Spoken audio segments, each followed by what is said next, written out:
Hello all. Today we shall be talking about Roman art circa 509 BC and 337 AD. Let us understand the objectives of this lesson. Acquire the basic vocabulary, concepts and criteria for understanding, interpreting and analyzing Roman art. Encounter significant works of Roman art and will begin to assemble a repertoire of visual references that will serve them well when they study later works influenced by Roman art. Students will understand and appreciate the role of values, beliefs and ideas in shaping Roman art.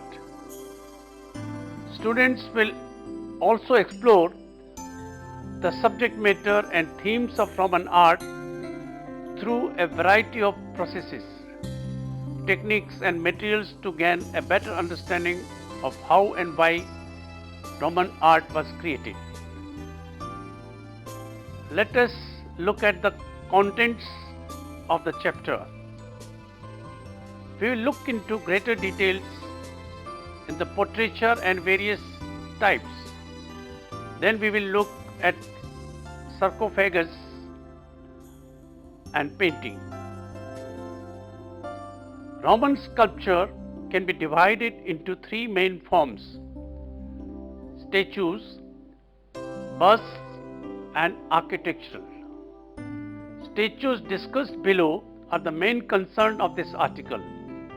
Busts of emperors and other public figures were common throughout the empire.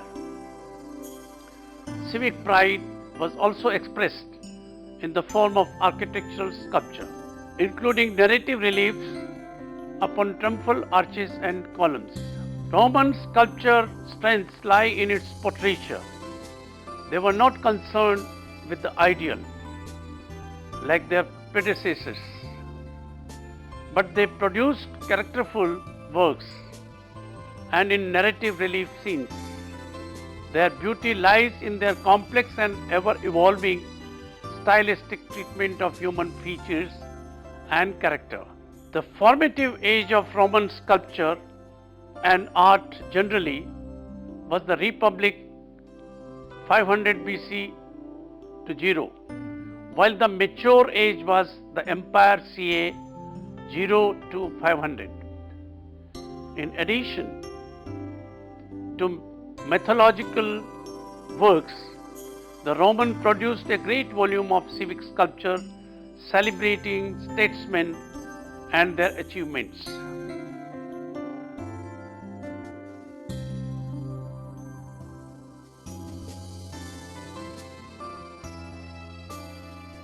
Growing out of early tradition of maintaining images of ancestors as death masks, Roman portraiture, as in Greeks and Etruscan art, is often intended as a means of keeping the deceased alive in memory. Instead of generalizing a human face, smoothed of its imperfections and caught in a moment of detached abstraction, this new Roman idealization, emphasized rather than suppressed in hallmarks of advanced age and the distinguishing aspects of individual likeness. The most famous portraits from Rome were the head detached from the body or bust. The head was not a part of the Greek tradition, but was common among the Etruscans. Busts were usually carved in marble, often from a waxed death mask, so that even the most specific physiognomic details were preserved. Funerary altars and tomb structures were adorned with portrait reliefs of the deceased, along with short inscriptions noting their family and patrons. And the portrait busts accompanied cinerary urns that were deposited in the niches of large communal tombs known as columbaria. In displaying these portraits so prominently in the public sphere, aristocratic families were able to celebrate their history of public service while honoring their deceased relative. Let us look at some more examples.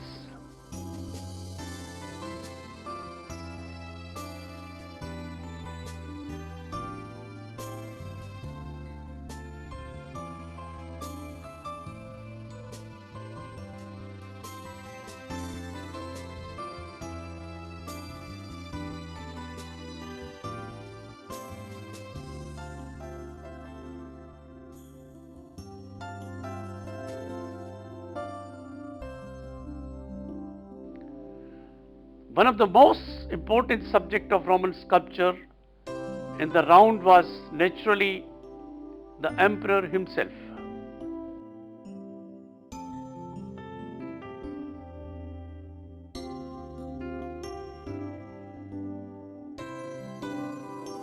In this figure, the Augustus of Prima Porta, the emperor, is portrayed as general addressing his troops.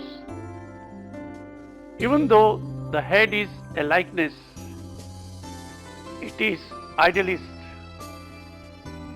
Augustus was 76 when he died after a long reign, but this statue represents a self-confident, dominating, and above all youthful figure.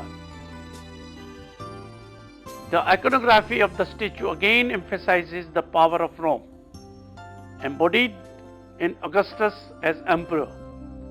By his right leg, Cupid, Venus' son, rides a dolphin and served as a reminder that Augustus traced his lineage to Aeneas, also a son of Venice, and thus descended from the gods.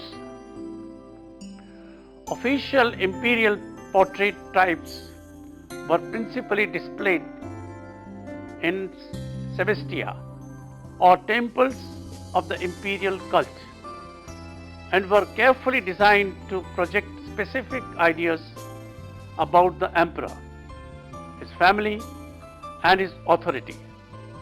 These sculptures were extremely useful as propaganda tools intended to support the legitimacy of the emperor's powers.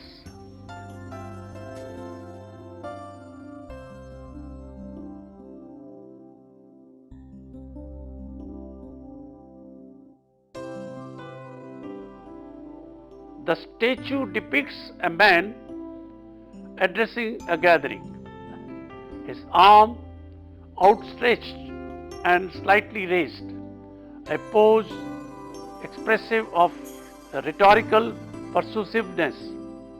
The orator wears sturdy laced leather boots and a folded and draped toga, the characteristic garment of a Roman senator. According to Pliny the Elder, large statues like this were often placed atop columns as memorials. It could also have been mounted on an inscribed base in a public space by officials grateful to Aulus' benefactions on behalf of their city.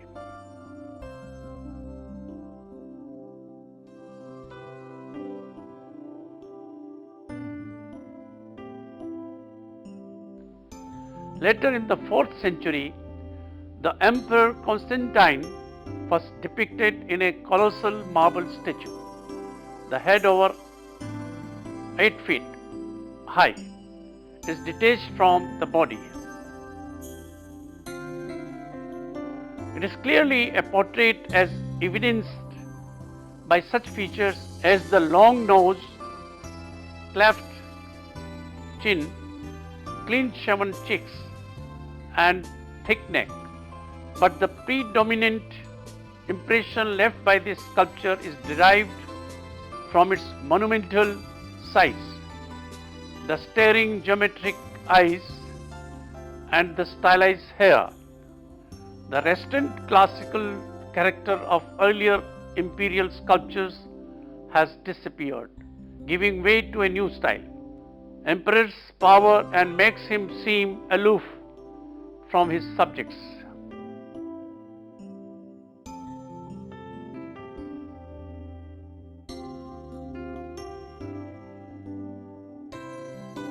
The equestrian monument is a Roman innovation. The most impressive surviving example is an equestrian bronze statue of the Emperor Marcus Aurelius, reigned 161 to 180 AD. His beard reflects the Greek fashion set by Hadrian and indicates that he is a philosopher. Also suggesting Greek influence is the artist's representation of convincing organic form in both emperor and horse.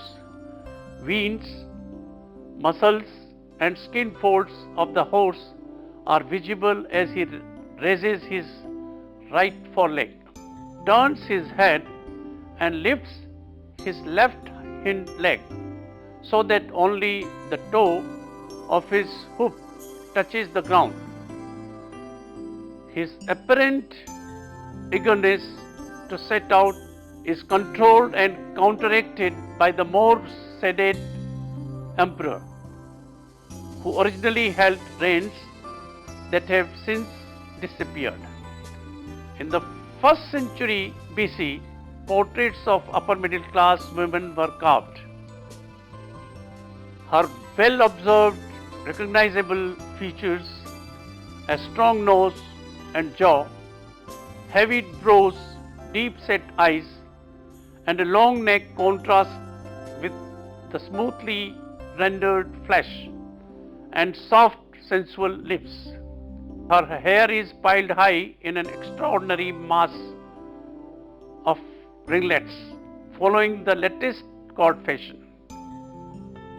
Executing the head required skillful chiseling and drill work, a technique for rapidly cutting deep grooves with straight sides, as was done here to render the holes in the center of curves. The overall effect, especially from a distance, is quite lifelike. The play of natural light over the more subtly sculpted marble surfaces simulates the textures of real skin and hair. Curls frame the face and rise upward. Deep carving creates strong oppositions of light and dark that aid to the sense of mass supported by the delicate, smoothly carved surfaces of the face and neck. Let us look at some more images.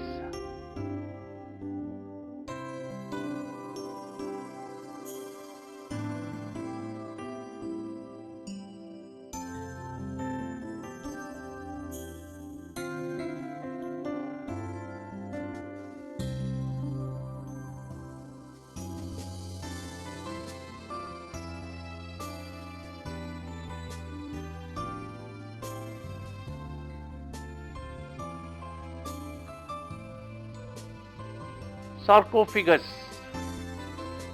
Roman sarcophagi, mainly dating from the 1st to 4th centuries AD, offer examples of intricate reliefs that depict scenes often based on Greek and Roman mythology, or mystery religions that offered personal salvation and allegorical representations.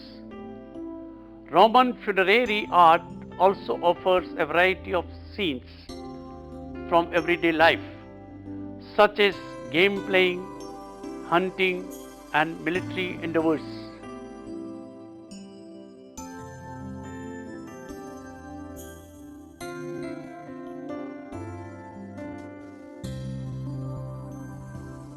The early 3rd century sarcophagus in this figure reflects the symbolic use of Greek iconography in Roman art. Four standing nude males represent the seasons, but these are somewhat more self-consciously affected, and the anatomy is differently proportioned. At the center, Bacchus sides astride a panther and holds Thyrsos, a phallic staff surmounted by a pine cone. The other figures are traditional participants in Bacchic rites. Stairs, goats, cupids, and Menedus. Fringed female followers of Bacchus. Folia's motifs refer to winds and Bacchus' role as goat's swine. Also look at this image and some more.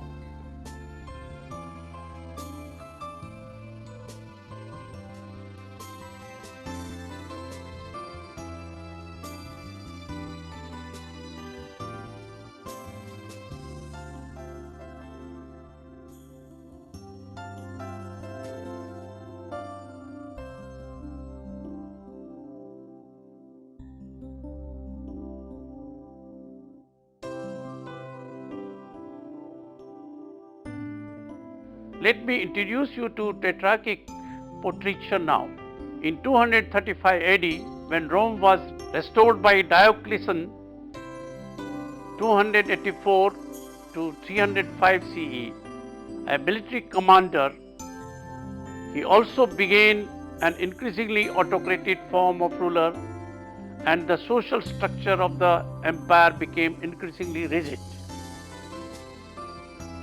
In 293 AD, he devised a form of government called tetrarchy or rule of four, in which each Augustus designated a subordinate and heir who held the title of Caesar.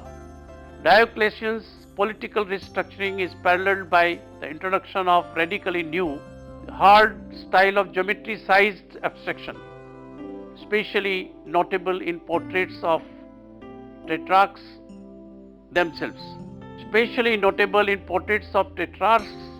themselves. This new mode is famously represented by an actual sculptural group of the tetrarchs. The four figures are nearly identical, except that the senior Augusti have beards. The juniors, the Caesars, are clean shaven.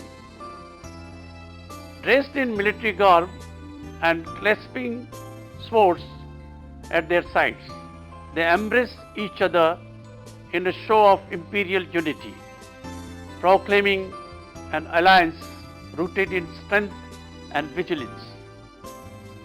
As a piece of propaganda and summary of the state of affairs at the time, it is unsurpassed. The sculpture is made of porphyry, extremely hard, purple stone from Egypt that was reserved for imperial use. The most striking features of the tetrarchs, the simplification of natural forms to geometric shapes, flexibility with human proportions, and the emphasis on a message or idea appear often in Rome art by the end of the 3rd century. Moving on to painting now. Roman murals provide the greatest evidence of Greek Hellenistic painting, most of which no longer survives. These mural paintings were executed in bon fresco, and small amounts of wax were added to increase the surface shine. As a result of durability of this technique, as well as the covering of volcanic ash, many murals from Pompeii and Herculaneum have survived in relatively good condition, and they provide a remarkable panorama of Roman painting. The wall decoration of Pompeian houses have been divided into 4 chronological styles. The first style is found during the period of the Republic, BC, and typically simulates the architecture of the wall itself. The second style begins under the Republic and continues into the early empire. The third and the fourth styles are imperial, ending with the eruption of Vesuvius. Each house was painted according to a particular style, depending on its chronology. Look at these images in the first style.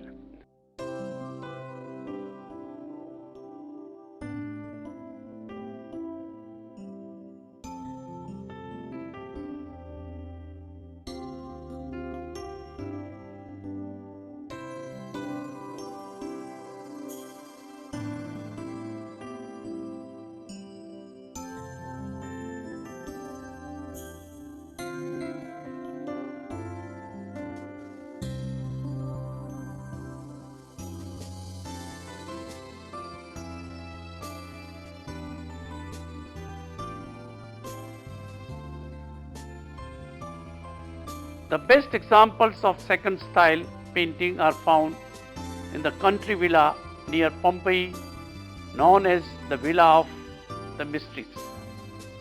Painted pilasters separate each section to depict the long narrative of a mystery rite in honor of Bacchus. The wine god is shown with his wife. The red background, Pompeian red, was made of pigment ground from cinnabar, which was expensive and had to be imported from Spain. The narrative continues around the walls of the room, uninterrupted by shifts in the actual architecture. Let us look at more examples.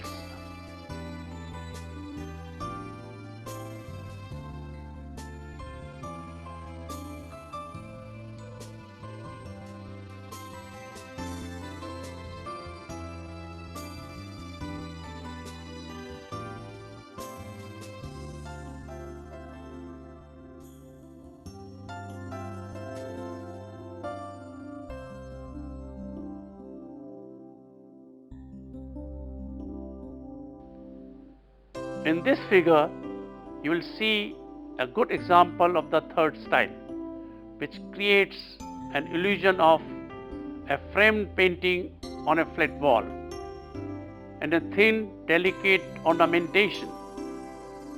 The artist created a miniature arrangement of trees, architecture, and human figures against a monochrome background. Look at other examples.